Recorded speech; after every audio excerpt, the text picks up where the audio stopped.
قرآن کیا ہے؟ دیکھیں، یونیورسٹیز میں، کالجز میں ہم ڈفرینٹ سبجیکٹ پڑھتے ہیں اور سب کی کوئی نہ کوئی بک ہوتی ہے، تو وہ بک کون ترتیب دیتا ہے؟ تو لازمن سی بات ہے، اس فیلڈ کے جو ایکسپرٹس ہوتے ہیں، پی ایچ ڈیز ہوتے ہیں، پروفیسرز ہوتے ہیں، وہ سب مل کر ایک ایسی بک ترتیب دیتے ہیں جس میں وہ ساری لازمن چیزیں ہوتی ہیں، وہ ضروری چیزیں ہوتی ہیں جو اس فیلڈ کو سمجھنے کے لیے، ماسٹر کرنے کے لیے ضروری ہوتے ہیں، جس سے اسٹوڈنٹ جو ہیں وہ اس کو سیکھ سکیں۔ تو اسی طرح ہی اس کائنات کو ایک بنانے والا ہے جو اس کائنات کی ہر چیز سے واقف ہے، ہر راز سے واقف ہے، ہر جاندار بے جان چیز اس نے بنائی ہے، انسان کو وہ جانتا ہے، اس سے بہتر اس کائنات کو، انسان کو اور کوئی نہیں جان سکتا۔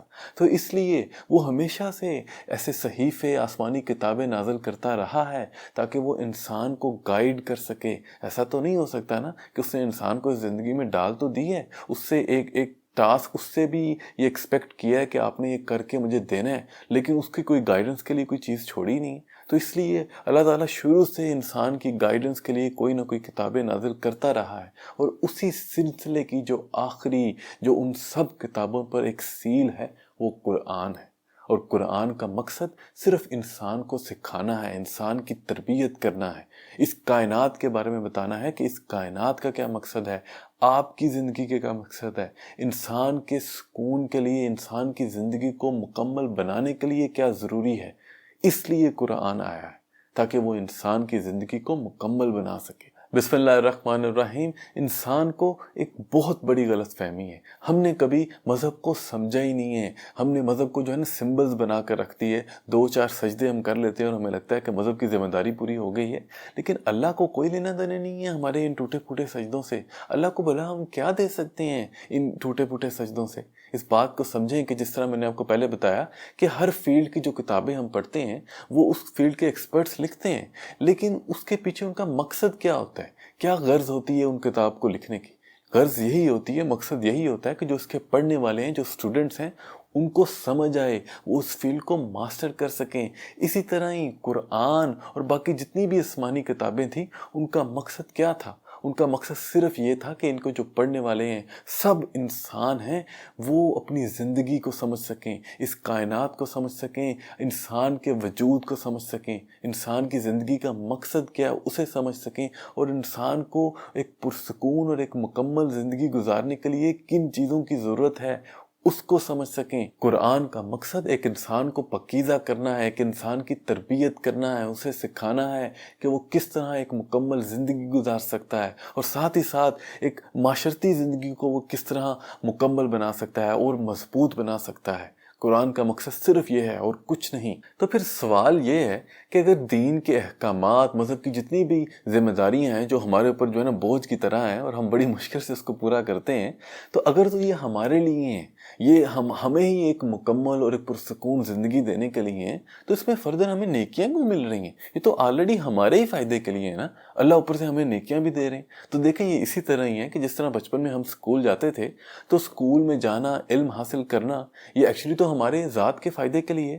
ہم سکول جائیں گے، ہم علم حاصل کریں گے تو ہم ہی قابل ہوں گے، ہم ہی گرو کریں گے، تو یہ ہمارے فائدے کے لیے ہی تھا۔ لیکن پھر بھی ہمارے پیرنٹس، ہمارے ٹیچرز جو ہیں وہ ہمیں انعام دیتے تھے۔ ہمارے پیرنٹس کہتے تھے کہ اگر ہم کلاس میں اچھی پوزیشن حاصل کریں گے، جو ہے نا اچھے گریڈز حاصل کریں گے، تو ہمیں وہ جو ہے نا وہ سائیکل لے کر دیں گے، کمپیوٹر لے کر دیں گے۔ تو یہ فردر ہمیں جو ہے نا ایک جو ہے نا وہ لالچ سا دیتے تھے ایک طرح سے کہ ہم جو ہے نا کسی طرح پڑھ لیں، حالانکہ فائدہ وہ ہمارا ہی ہو رہا ہے، علم حاصل کر کے ہم ہی بہتر انسان بن رہے ہیں، لیکن پھر بھی ہمارے پیرنٹس جو ہیں ہمیں الگ سے انعام دیتے ہیں۔ تو اسی طرح ہی قرآن کے جو بھی احکامات ہیں، یہ ایکچولی میں ہماری ہی زندگی کو مکمل بنانے کے لیے ہیں۔ اللہ ہمیں کیا کہتا ہے کہ آپ انصاف کرو، اس سے ہماری ہی زندگی بہتر ہوگی۔ اللہ ہمیں کہتا ہے کہ حق پر چلو، سچ پر چلو۔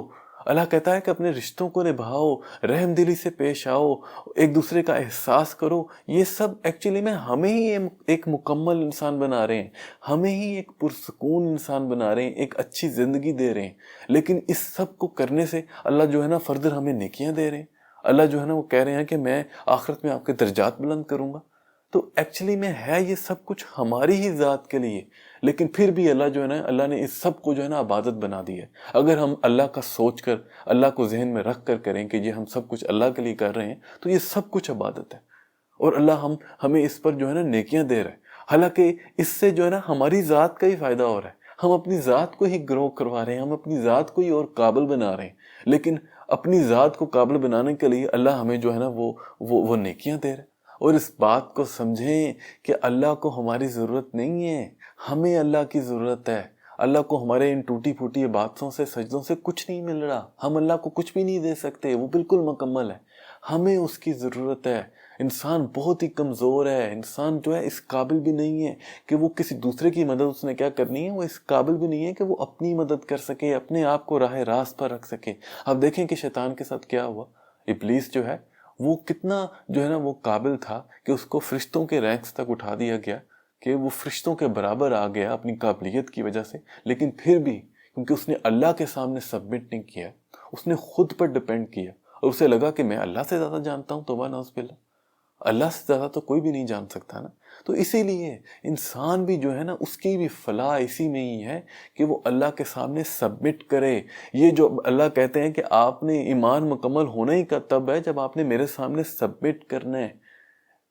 تو اس کا مطلب یہ نہیں ہے کہ اللہ کو ہماری عبادتوں کی ضرورت ہے، اللہ کو ہمارے سجدوں کی ضرورت ہے۔ اس کا مطلب یہ ہے کہ اللہ ہمیں بتا رہے ہیں کہ ہمارا گزارا نہیں ہے، انسانوں کا گزارا نہیں ہے اس کے بغیر۔ انسان جب تک اللہ کے سامنے سبمٹ نہیں کریں گے، 5 وقت باقاعدگی سے اس کے سامنے نماز نہیں پڑھیں گے، تو پھر وہ راہ راست سے بھٹک جائیں گے، پھر وہ جو ہے نا اپنے آپ کو سنبھال نہیں پائیں گے۔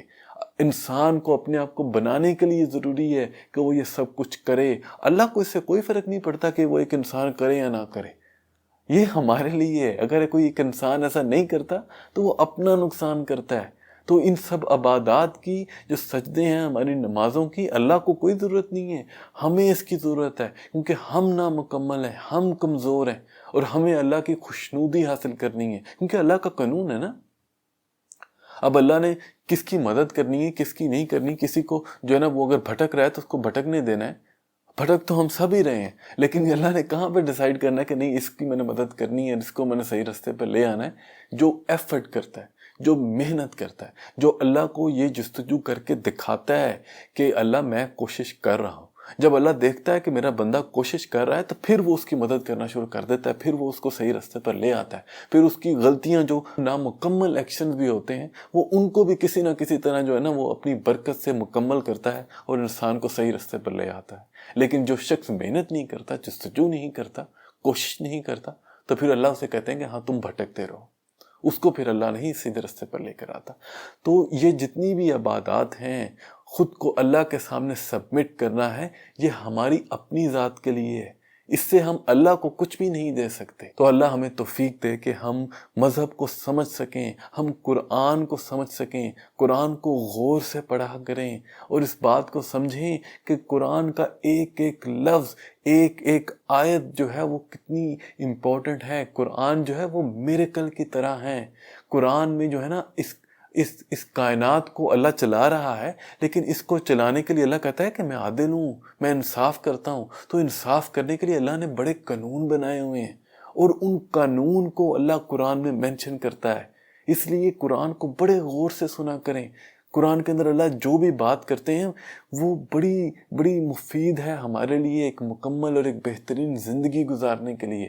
اللہ جو ہے نا ہمیں توفیق دے کہ ہم قرآن کو باقاعدگی سے پڑھ سکیں، اس کو سمجھ سکیں، اور اس پر عمل کرتے ہوئے اپنی زندگی کو گزار سکیں۔